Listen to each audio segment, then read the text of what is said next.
Time to lace up your running shoes for a good cause. The U8 Law School is hosting a 5K run to benefit the International Justice Mission.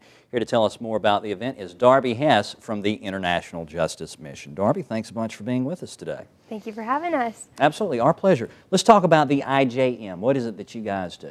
Yes, IJM is known as International Justice Mission, and they are a faith-based human rights agency located in Washington, D.C. They're involved in about 17 different countries right now, and what they do is they work against fighting human oppression. The reality in the world today is that there are 27 million enslaved. 80% of those are actually women and children, and 2 million of them are actually children involved in the sex trafficking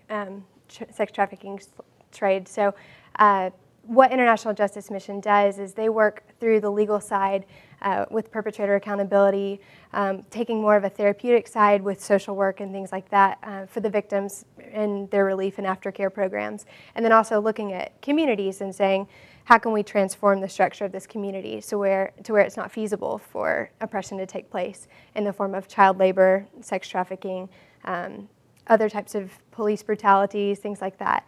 So that's kind of what the International Justice Mission does. And what we do as a campus chapter of International Justice Mission, we're known as Alabama IJM.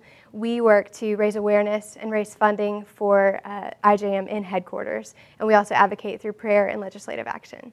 And the fundraising is a big part of it, because this is basically outside of fundraisers and such, this is an unfunded agency, correct? Or organization, rather. Yes, sir. It's a nonprofit agency, and so they obviously have donors, but one of their great assets are the campus chapters around the nation. They actually have 200 of them, and so we work very hard to do fundraising throughout the semester, and each campus, obviously does fundraisers that work more on the lines of their campus, but we were really excited when the law school approached us and said, we'd like to do a 5K. This is right up our alley. We'd love to run for justice, and so we were right on board with them as well. So. And that's happening tomorrow, right? It's a 5K. It starts at the law school, and what happens from there? Yes, sir. The registration actually starts at 8 a.m., and the race will actually start at 9 a.m. in the morning, and it's a run for justice. They start at the law school, and they actually go to the courthouse and then run back. And they measured it out. It worked out perfectly that it is a 5K. And afterwards, there'll be a small award ceremony. We've had GNC and Cold Stone and the Athlete's Foot and a couple other companies give towards door prizes and things like that. So we're really excited to kind of rally around this cause. It's something that the whole campus can unite for, and hopefully the whole community as well.